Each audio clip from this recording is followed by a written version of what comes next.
Recording. Hi everyone, welcome back to Shawol. I am Jin and this is Jen! Hi! Woo! So, as you can see, we're going to have tea and we are doing a video for our podcast. So, you will find podcast and video. So, look for us on YouTube and look for us on podcast servers of Apple, Spotify, and a few others, but mainly Apple and Spotify for the audio. And we're doing this today because we had one viewer that asked us if how do I want to word this? So she asked us to talk about SHINee in a unique sort of way, to describe what makes them different, what makes their music experimental, and just our opinions on it, and just for us to have a discussion and then maybe talk about our own personal experiences as well. So that's what our plan is. Because she approached us with this question via one of our Taememe videos we had on YouTube. She liked what we did. She liked how we did it. And, I'm glad she brought this up. Knowing that SHINee's gonna come back. SHINee's back. Guess who's back? SHINee's back! Yay! And since you're bringing that up, SHINee's back. we are going to be doing SHINee's back. another reaction video SHINee's back. and an album discussion when the album comes out next month in February. Sorry. So yes, we don't know the date. Yeah, we don't know the date yet. We're hoping that they'll give us some type of information before the end of January so we can plan accordingly, because hello SM, some of us do work. So we need to be able to be available to support the boys, to be able to make our videos and get our information out to help spread the joy of SHINee being back, spread their music, talk about their music, discuss their music, their new album, things that might be, whether it be new style of music, new lyrical style, something to that aspect. And if Key's going really crazy and maybe change the style of their clothing. We don't know, because Diva Key, we never know what he's going to be up to. So we want to just share our opinions, and please understand these are our opinions, Yes. Our perspective of how we view SHINee, because everyone views SHINee their own way. And so we want to share our perspective, our view, our opinions with all of you, with the rest of the Shawol world. Well, I should say SHINee world, the rest of the Shawols, and have some tea with y'all. Yes. So while I'm pouring the tea, maybe Jen can start Get us started on the topic at hand, which is Sure. SHINee's back. So I figured we would, because I'm sure we're going to go off on tangents. It's what happens when you conversate. Uh-oh. So we'll start off with the day that SHINee debuted, which is May 25th, 2008. Busy! Yes! But you didn't know that originally. I know, but what a wonderful thing that he, after a little bit of research, that he realized it was a wonderful tribute to SHINee in that aspect and to SHINee's world, because that's when we all came together. So when they were created, they were essentially an experimental group, and they were not actually expected to be as successful as they were, because they were created to be different than the typical K-pop group to begin with. It was kind of like SM, and then again, I read various articles about their early years, and this is what the articles had said. And I will make sure that I include those article links in the show notes of the podcast for the YouTube channel, and also for the audio, the podcast itself. So SM had already had many groups by this time in 2008, and K-pop was different than it is today. But they purposely created SHINee to see if they could go a different way and kind of see what happened. And they really weren't expecting much, because whenever you create something new, you're kind of like, yeah, it's probably not gonna work out because it doesn't fit the mold. Boy, did they get fooled. Yeah. So they already were supposed to be different when they started.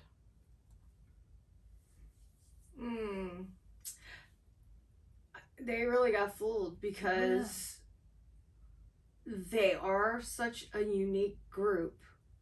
They blend so well with each other. They get along better than I think most groups get along with. But that didn't start right away either. No. I think it took a few years before they really started to find a chemistry, a natural chemistry, because in the beginning all the members did not have natural chemistry, and a lot of them actually didn't really even know each other before the group formed. So as I'm sure a lot of people know, like Minho and Key they did not get along in the beginning at all.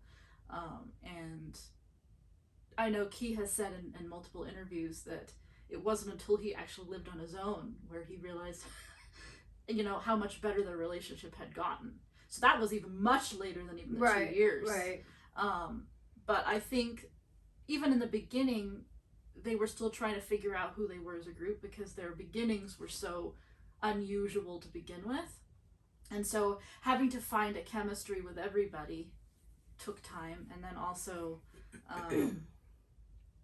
not really having a theme or a strong purpose to begin with, because most groups, when they start out, they kind of already have a theme picked out for them. Like, this, you're going to be this kind of a group, right? And with SHINee, I mean, yeah, they were an experimental group. They were, it was an experiment, but that they didn't have really a theme necessarily. Well, I thought they were considered the light. What do you mean? I read an article where they were considered to be the light. Oh, you're talking about like a. I mean, like musical theme. Oh, sorry. I'm trying to think of the right word for what you were talking about. Well, because they obviously, like, all groups have colors and right. And with their song Replay, their first debut song, they obviously that's kind of supposed to show where their musical style is supposed to go. But again, they don't stick to a musical style, and that's because they're an experiment. No, if you look at all of their albums, there's something different every time they come out. I mean, they're like one genre tipping towards old R&B, right? Which and Replay was kind of like that. And they were also different in the fact that they were really young at the time. I mean, Taememe was really young, but all the members were very, very young, and they had a huge Nuna following, which was unusual. So that, I guess, if you said that they had any kind of a theme in the beginning, it would have been that. They were definitely cute. Yeah. All the early photos of them and everything, they were all very shy. They were all very cute, all very soft-spoken, all very well-mannered. They were like the boys next door. And some of them were a little mischievous than the others, because we know Taememe was mischievous. And so it was Junghyun. But there was something wholesome about them as well. you can tell that they actually cared. You know, when they met fans and stuff. Some of the stuff that I've seen Shawol's post and videos and articles that I've read and the words they chose to describe things that they've gone through and everything, they put heart and thought into what they're doing. Mm-hmm. And that's kind of unique. And knowing that here, even though a lot of them trained together or trained amongst each other, mm-hmm. and then they were thrown into a group. And not being necessarily in the same group. Right. Yeah. And, you know, and then when they do get together, they actually do well together. And to know that, mm-hmm. oh, well, I'm being tossed into this group and there's rumor that they don't even think we'll survive. Well, let's just prove them wrong type of mindset. And I think that's kind of... And speaking of that too, I mean, the industry itself, the K-pop industry itself, I mean, yeah, we're at a different phase of that now, but even back then, there was no guarantee. I mean, even if you were a normal, you know, traditional K-pop group, mm-hmm. there was no guarantee that you were necessarily going to be very successful. You know, there's this thing in the K-pop world that's the 7-year itch. 7-year itch.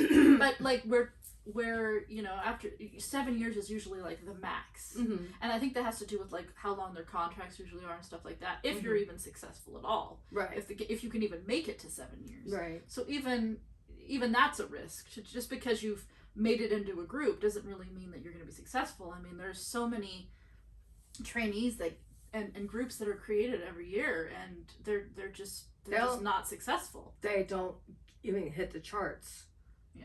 They do stuff, but they don't get anywhere. And that's heartbreaking to them because, you know, they may get told, well, you didn't put enough effort into it. Well, how much effort does a person have to put in when they are giving up being with their families, they're giving up being around their friends all the time, they're giving up being at school all the time, or having an altered schedule for mm-hmm. school, they're giving up all their free time, and they're focusing and trying their best, and then not only to think about the fact that they're trying to do all of this, but then they have to deal with their own mentality on dealing with and how to sort through the rejections, the harsh truth coming at them, being as young as they are. And do they have coaches? Do they have a counselor and to talk to? And they have competition. They're exactly. They're competing against essentially everybody. Their own peers, people older than them, people younger than them. And the training, you know, is tough. It's, you know, they're not getting, you know, praised every day. You know, they're not, you know, they're getting told all of their faults, that they're maybe not necessarily good as somebody else. Right. All that's really tough. That's hard. The mindset gets distorted a bit and they have to learn to be able to find balanced ground, and not all of them can. So that can be self-destructive, mm-hmm. because if you think you're really doing everything you can, and you think you're trying so hard and putting forth all the effort you can, and you're not getting any good feedback back, how would you feel? What would you do to yourself? You're going to beat yourself up. Mm-hmm. You're going to be hard on yourself. You're going to be disappointed. And whether you cry, scream, yell, holler, get in fights, whatever, it's still very difficult to deal with that type of rejection, because it's something that you want so much, but you're not, even though you are working so hard, you're not seeing the fruits of that labor. Everything is negative. And then if you do make it, you know, then you got to deal with all the other stuff. And it goes both ways. I mean, you can make it, but then your group not work out. Right. For various reasons, whether it's a member gets into a scandal, your contract isn't renewed, you're just not popular enough, whatever the case may be. Right. Or you could totally make it and be a very successful group, but then you have other issues because, you know, the K-pop industry is very, you know, popularity centric. A lot of everything that they do is based on your fan base and what the fans want, and are they happy, and you know, you live under a microscope. Yeah, you know, you're already being critical in your training period where every little thing you do is controlled, and also you're being critiqued on your progress and your talents and all of this, and then now you're being controlled again, but by different people. Right. So it's tough. It's got to be really difficult to say, be a young kid who tries out, makes it to be able to get into the door, works really hard, keeps the grades up because they have to, doesn't get to see their family, could be very close to their family, or even just close to their friends. All their training and everything gets them to the next level. Yeah. And they're in a group that may not make it because they're a test run. But they end up making it. But as they keep going, they get opportunities to do this or do that, and they realize the first time in their life when they want something else, that how harsh fans can be. And it makes them probably think, was this all worth it? You know, I can't be me. I'm being controlled by other people and I have no say.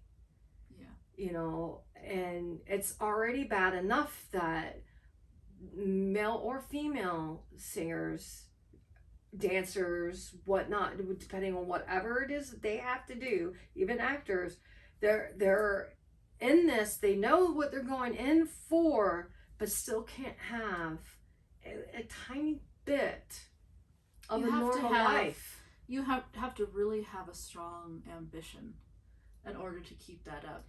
The ambition is the only thing that's going to keep you going. Yeah, and I think a lot of them get into it not realizing how much ambition you really need to have. Right. Because it's more of a dream. Right. And when you're young, you know, you don't really realize the things that you might want later on in life. And, you know, you'll get into it and you'll do it, but then you don't realize how restricting it might be. Right. And then, you know, that's in K-pop. Over here, we don't do that. Not as much. Not as much. I mean, obviously, we're more, you know, we are very vocal as well. Well, we are. And we do criticize. Yes, we do. But people are more interested in people's lives over here. Right. The Western culture finds fascination in what people are actually really doing. Right. They want to know who you're dating. They want to know, you know, how many children you have, what your children are doing. If you're happy. If you're happy, if you're not happy, are you, you know, is there a scandal? You know, they actually want to know all of this stuff. Right. Not necessarily to criticize, but to understand you, especially if you are an artist of some sort. Right. It helps. It helps them to identify you. To understand the art that you're putting out, right. No matter what that art is, whether it's dance, whether it's music, whether it's drama, you know, whatever it is, right. They can see the real life portrayed right. in that. Oh, now I know why she wrote that song. Yeah. Now I understand why and it really he gives way performed more that meaning way. to it. Yes, and it you does. can connect with it more because right. You're thinking of something similar maybe in your own life, and then you're okay. Well, they went through the same thing I went through. Right. Something like that. Because you get to know them a little bit more because more of them is exposed. Whereas in the K-pop world, you try so hard to connect with their music and try to understand, but what I've noticed with a lot of fans, they like the music, some of the songs have meanings for them. Some of their songs have gotten them through certain things, but they don't understand why the song was written. Because they can't talk about it. Right. Because it's all about this fake persona. Right. You know, it's like there's this fantasy world of K-pop that exists outside of the real world, and we must keep that facade up.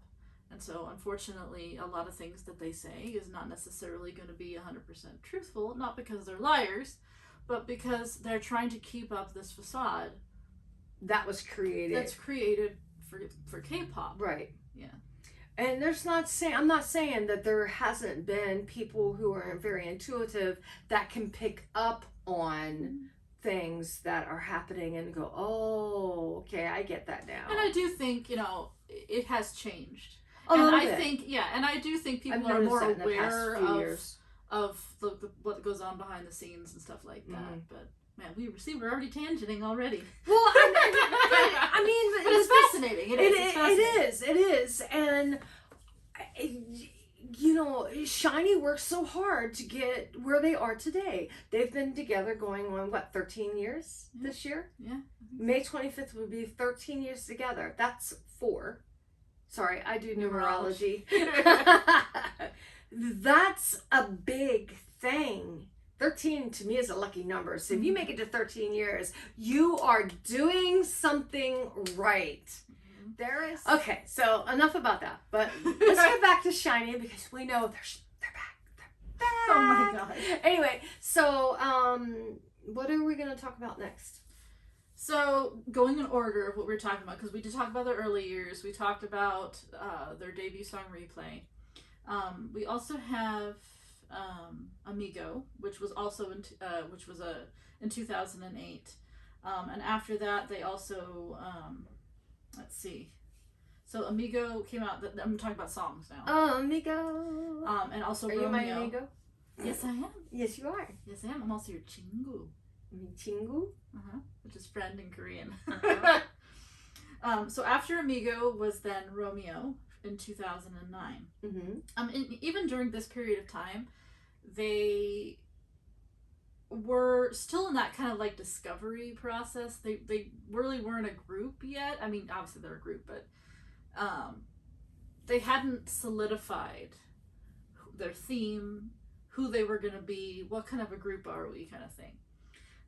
In 2009, they did release an album called The Year of Us, and that was the album that had a lot of the electronic kind of, what's the word I'm trying to look for? You know, like... Does that have my favorite song on it?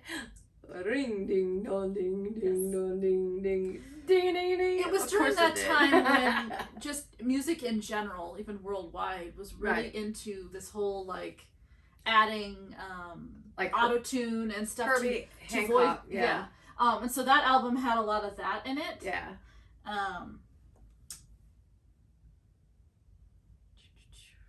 And this was really the first song where they really started to become really well known globally.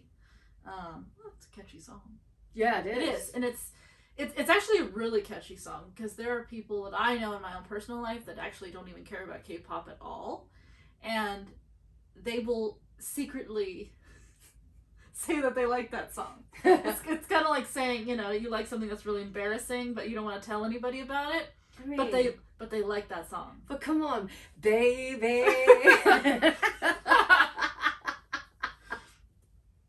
That song is a fun song. It gets you moving. Lucifer came out in 2010. And again, this kind of, it kept them just moving forward again. Mm-hmm. But they still were not solidified yet. Even though they were definitely having success with Ring Ding Dong, they were having success with Lucifer, they still were trying to find themselves, essentially. They didn't have a theme, like this is who SHINee is yet. And I think their music on this album was a change as well. Like it was more mature. I could see that. There was some difference with several of the songs where they took you. So I don't want to go into each song. And then after this is where they really started focusing on the Japanese side of things, because they did do Juliet, and they were starting to cover some of their earlier stuff, and turn that into Japanese versions of themselves. So and then in 2011 they had their first Japanese album. And this was also the time where their CDs started to change a little bit as well. They're a little bit more creative with the packaging, and stuff like that. And then in 2012, which I really think is a huge milestone personally, was Sherlock. And I think this is kind of really where it's like the seed was planted for what SHINee was going to be when they actually like figured out who they were. It was like mystery. I mean, hence the title, Sherlock. Yeah. You know, and Clue. You know, Sherlock was a song, Clue was a song, and then they had, or is it? No, I'm so confused. Clue and Note. Huh? What? Well, there's two different songs and then they put them together. Yeah, Clue and Note. And Clue and Note, that's it. And then those there, it was like, okay, we got a surprise for you. There's clues here. Pay attention. We're about to show you who SHINee is, type thing. And then they really took off. Yeah. So. But that was kind of like the last album of like the past. Like that was that transition album of like. Well, go ahead. What? Yeah, I was gonna say the past. Well, you know what I mean, yes. like the past selves, right? That discovery phase. Yes. This was the last album of the replay guys, right? The guys that, you know, were still trying to find themselves. They had different albums with a variety of different sounds because they were an experimental group, but they hadn't solidified yet their, you know, like this is SHINee and this is what. Like, all the individual members didn't really necessarily know who they were in the group other than what was assigned to them in the beginning, which we really didn't talk about either. Right. Right. You know, obviously, when each member was picked to be in the group initially, there was a role that was assigned to them. Right. But that's not necessarily what ended up happening later on, right? I mean, obviously, Junghyun was in there as the main vocalist. Right. You know, Onu was also in there as a vocalist. Right. Minho was in there as a rapper. Right. Key, kind of the same thing, right? Right. And Taemin was basically their main dancer, and those were the center. Right. Yeah. And so those were their roles that were assigned to them. Right. But you know, when you're in a group and you're with that group for years, you know, you're more than just a role. It's like, what is my actual purpose? What am I projecting to the world? Who am I in this group? Which moves us on to the first album that came out, where I personally believe is the first real album, and again, this is just my personal opinion now, of the SHINee that we know today. No. The misconceptions of me or you or us, depending upon the package. The drawing one. Yes. Yes. Depending upon the version that you have, because technically it was 2 albums and then they combined them into the misconceptions of us. The misconceptions of me, the misconceptions of you, became the misconceptions of us. Again, this is just my personal opinion, but this is where you, like, if you watch any of the live stages, if you see any of the live stages, even the way that their music videos are created and filmed, and just the way that they look, their fashion sense, this is the first time where you get to see, you'll actually look at them. If you look at them today, and you look back at the misconceptions of us, you can, it's almost the same. Like, you can see the same trends. Like, this is who SHINee is. When I hear SHINee, I get happy. And I agree with you. I think they've always been light, and I also agree that it comes from who they are as people innately, and their songs have always been very either heartfelt or very happy. So yeah, I totally agree with you on that.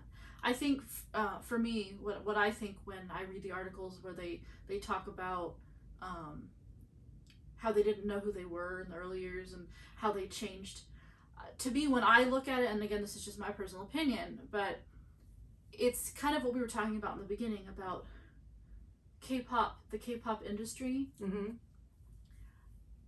When I look at the change between the early time and then even now and where we are in the storyline, it's kind of like SHINee's now embracing the label that they were given, because in the beginning, and the label that I'm talking about is the experimental group, which is in the beginning they were still being controlled by SM, and I don't mean that in a negative way. I mean like the decisions that were made musically, what you saw visually, all their stages, their costumes, it was still being discussed and thought of by SM mostly. Like a board. Right. And not the boys. Right. And I'm not saying it wasn't creative. Right. But I think what happened was, with this album, is where they finally realized, you know what, we are an experimental group. We're not consistent with the whole K-pop thing. Right. We, up to this point, have this really unique sound. We're actually going to be an experimental group. But we're going to be the experimental group, right? So we're going to write our own music some of the time, and we're going to pick our own clothing, and we're going to have say over what symbols and pictures are going in these music videos, and we're gonna, even if it's weird, even if it's very avant-garde or abstract or whatever, and we're not going to necessarily stick to one type of musical style, and we're going to go with the musical style that all the members feel like we should be going with. Right. So that's, to me, that's where I think the change is that you see, because they've always been experimental. Right. It's just they've harnessed their own creativity, and they've shown individuality, and that's one of the things that I notice about SHINee the most. Yes. Compared to other groups. Exactly. Is that they're themselves, right? They're not trying to necessarily be they are a unit. Right. But they let their individuality shine. They all sound very different. They all dress very differently. They have different personas. To me, to add to what I said earlier, SHINee, to me, paved the way for change in K-pop. Yeah. They are one of the oldest groups. Like I said, it would be 13 years for them. They are more involved in what they were in the beginning, but they are different. There isn't another group like them there. I'm sorry, but you can compare XO to GOT7 and to, in a sense of that they're big groups. They have and NCT, they all have their unique sounds, and they all have different singers or rappers that do things, or they're strong dancers or whatever, but they're not SHINee. To me, they're all in their own different, like I could put EXO, NCT, well, they're K-pop groups and all that way, and SHINee is over here. Because they're not even really K-pop, right? Really. Other than the fact that they're Korean and they're singing right. pop music, right? But they don't fit into necessarily the K-pop label, right? Yeah, they don't have a label, in a sense. Well, yeah, you know, they do what they want. They create music. The music, it's like what as long as it's some kind of pop music, right? It could be anything, right? Really, right? And the costumes could be anything, and the music videos could be anything. Whether they make sense to you or not doesn't really matter, right? It means something to them, and that's why they're doing it. Right. And I'm sorry, but it's fun, and it's unique to see. And their stage presence is amazing. And it's gotten, because we were talking about the story, it's gotten better. Yeah. And I think it's freeing when you finally realize that you're going to be the one that's creating, and you have this creative outlet to do that. Right. You feel more free even on stage. Yeah, when you realize that the stage is your canvas and you can have free reign at creating beautiful music and artistry to go along with it, as well as the dancing and everything, all the collaboration of all of that music and art on a stage to present as a present, in a sense, to your fans, there is something really unique to it, and it ties you closer together with your fans. It's more meaningful, and I'm not trying to take away from the rest of them, because I think every K-pop group does what they can, you know, the best they can, and gives all they can for their fans to support them. And we are fans of other groups. Oh, we listen to other groups, so that's not, we're not saying, it's just our conversation is about what makes SHINee different. And SHINee is very different when it comes to a music style, music itself, lyrics, clothing, stage presentation, all of that combined, on top of, you know, being, to me, some of the most humblest people on stage, and just, I don't know, they're just so shiny. They're just so shiny. I can't help it. I love my boys, all of them. So next, to me, every single album after that, and we can mention them quickly here, but you know, you do have Odd Eye, which is basically Married to the Music, which is the repackaged name. Right. And you have One of One, which was after that. Which is so 80s. It's 80s and, well, it's 90s. 90s. Yeah. Well, to me, the colors are kind of 80s. Because I actually kind of think like Married to the Music is 80s, too. Well, yeah, that could be. That could be like mid to getting to the late 80s. And then One of One is like the tail end of the 80s and into like up to 95. Yeah. So yeah, it's because it's just those bold colors, those, you know, those primary and secondary, the oranges, and I don't. I'm like, what am I being taken down past live lane or something? Because I'm you know, I was born a long time ago. I grew up in the 80s and the 90s, and so... And I actually forgot to mention, because I skipped their mini album, actually. Oh! So the mini album that came after the Misconceptions of Us was actually Everybody.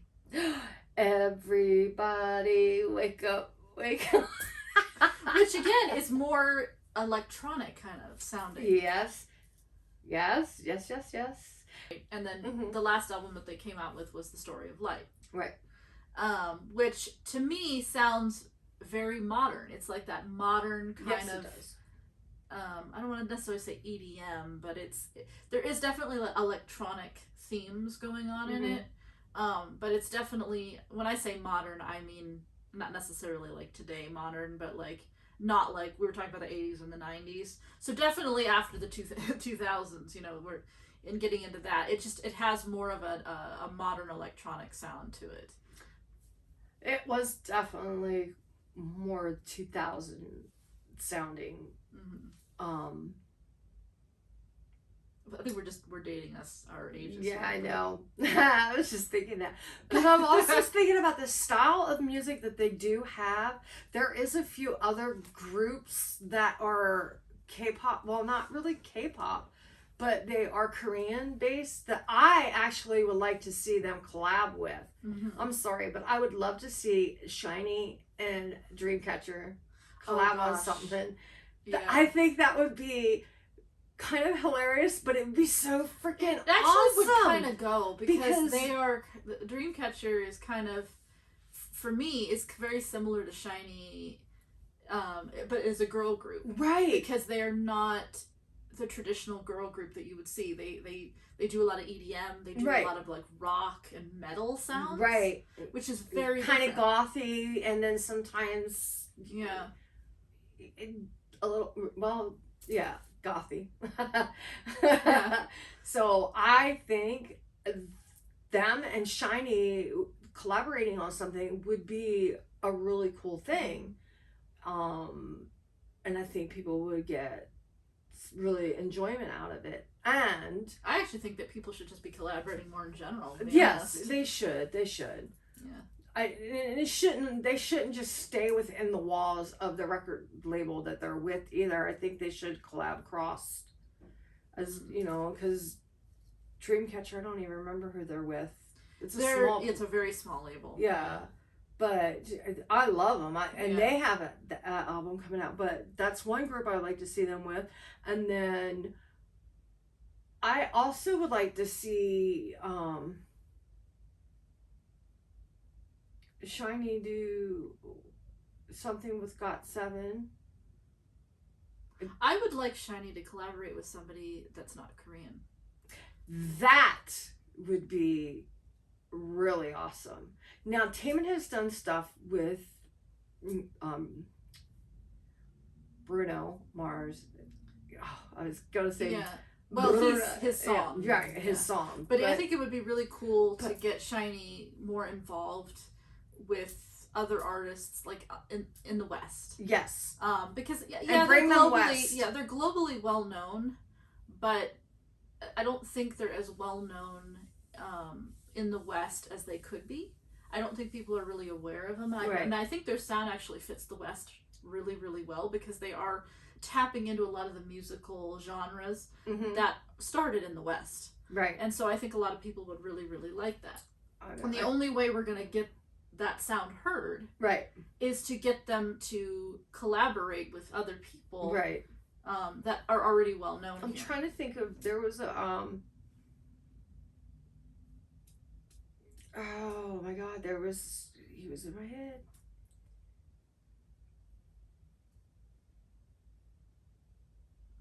Not Herbie Hancock, because he does electronic stuff, and he would be good. Prince is not in here anymore, but there's one other. Bruno Mars worked with him. He actually helped and wrote a song with Bruno Mars and was in a video, and I think he's a bassist, but I think if they even got to work with him, or like work with Maroon 5, because Maroon 5 has their own style, or some other group, or maybe even a DJ. It doesn't even have to be American. Because look how many other groups now have DJs that they do things with. And SHINee does a lot of electronic and EDM styles. Yes. So I think that would be a really good mix, especially because Key has his own collaboration with a friend of his, and he loves that kind of stuff. I think it would just be a natural thing. They're very unique, very entertaining, very caring. The boys all stand up for each other. Out of all of their albums and songs that they've done, whether it be Korean or Japanese, I know I'm more Japanese, but what's your most favorite song and the meaning behind it for you? I don't know if I have a favorite song specifically. I can probably narrow down some albums. Because, there's just so many. It depends on the mood that you're in, and, am I happy, am I sad today? What am I feeling? So it's really hard to do that. It's really hard to narrow down a favorite song from a group when you love almost everything they do. And they're so different. That's the thing, too. It's like, because you literally don't know what their music, like, I have no idea what this album's going to sound like. No. I have no idea what musical genre they're going, but that's the thing. That's the whole point of this discussion, really. Right. Is because it's so different and their music is all over the place. It's very difficult to pick a favorite because if you like a lot of different genres of music, you're in a certain mood, it's going to change. Right. So there are certain albums that I particularly like more than others. My favorite, I could probably list probably the two favorite albums. I could probably narrow it down to that. Okay. Is One of One and The Story of Light. Those are my two favorite, and that's probably because, and I'm into psychology. I went to, I have a BS in psychology. Um, I think it's because of the age that I am, and that I'm just drawn to that style of music. So that's why I like those albums the best, because most of my you know late childhood, so like when I was a teenager, like a tween and a teenager, and then my early 20s was going to be the 90s, and it was going to be the early EDM music, right? So I'm going to like that stuff because you typically like the music that you were raised or born with, what was around at the time. So those are my favorite albums. It's really hard for me to narrow. That's why I asked you, because I like pretty much almost every album. Yeah. I mean, I'd probably say the last like 5 albums are probably like my absolute favorite, but those two are the ones that I like the most. Oh. I do like their first album because it's unique. And of course, my most favorite song of theirs is on there. So I do have a favorite song, and it will always be that song. And I think I've already said it more than once, but you know what I'm talking about. But every album, including their Japanese albums, has a significant meaning to me. A theme. Yeah, it has a theme, but there's something about each album, and then their last Japanese album, I'm a complete mess on. So I sit and listen and cry my eyes out, but that's the last time I get to hear his voice with them. So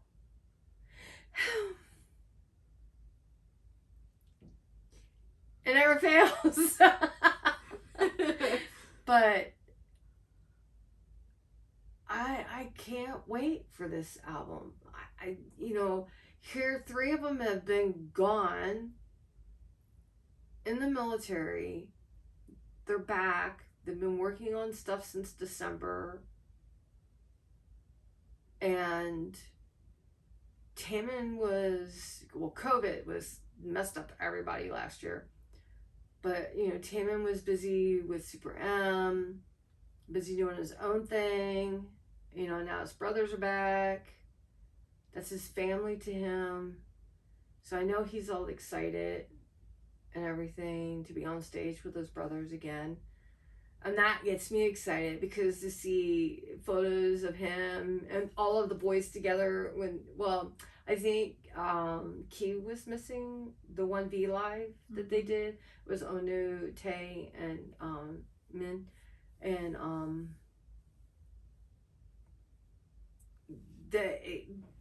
just the joy on you can Tae's tell face, and then the difference. I think he was just too tired. He just didn't really care about. He was happy, but he's like, just give him some food and let him go to bed. I think that's what he really needed. But on that video, on that note, though, I think they're all really happy. But I do have something I must say. Jen and I are both Shawols, and we both believe that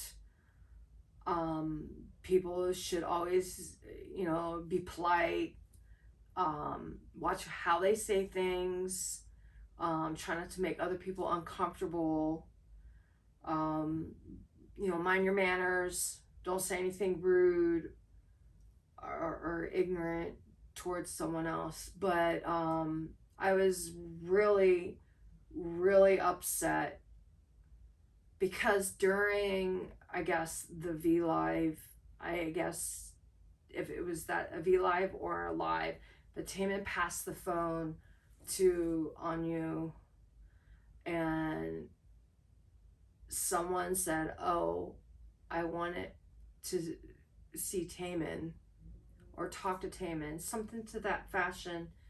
And Onyu was like, oh, okay. And he hands the phone back. Please don't ever do that.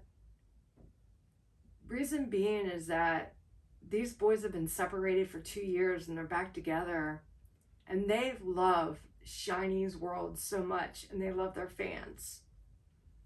And whether you're a Shawol or if you're just a Taememe because you like Taememe because of Super M, be respectful. Understand that these boys will go out of their way for each other and for their fans. They are very humble, very loyal, very respectful, and they deserve the same treatment in return. And for someone to make a member of SHINee feel like that they're not important, and I'm not saying he said that, but I feel that way. I was upset by that. That upsets me because no one should ever be made to feel that way, whether they're a star or just an everyday Joe. No one should ever be made to feel that they are not important enough to be seen or heard by another person. So maybe we should wrap this stuff up. Can I wrap it with a shiny wrap? Shiny bow? You already tried to do a wrap on the last podcast, and you were like, nope.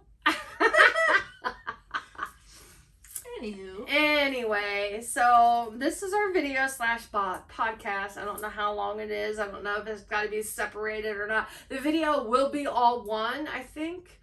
So, yes. So, because I'm not sure how I'm going to do this, I might, if I can, I'll upload it as one video. If not, it might be in a couple of parts. So, just be aware of that. This will be on our actual podcast. We have a SHINee podcast, Our Shawol Soul. Yep. That you can find on all the platforms. And it will be basically what you're watching, but it will be the audio format of it. Yep. But we also have obviously other episodes and stuff on there that we don't have on YouTube. Correct. That are just audio. And if you would like to follow us on Facebook, we have our Shawols Soul Facebook page. We have an email and everything. It'll all be listed. But if you like this video, please give us a thumbs up, like it, follow us, leave comments below. Please no rude ones because I will remove them and I will report you. I'm not kidding. SHINee happy world. Rainbows. We want a SHINee happy world for all Shawols to feel like they are welcome here, be respected, and not be picked on or mistreated. So, with that being said, thank you for joining us. Yes. If you would like us to do more of these and you have a topic that you would like us to discuss about SHINee only, because this is a SHINee channel. Right. That's all we focus on. Correct. Whether it's on a specific member of SHINee or the group itself, any kind of topic. We'll pretty much do anything. Yeah, we'll talk about anything you want as long as it's SHINee related. As long as it's shiny and it's clean. Because, all ages. Yes. SHINee is an all age thing. So, yes. We're going to keep it clean. Yeah.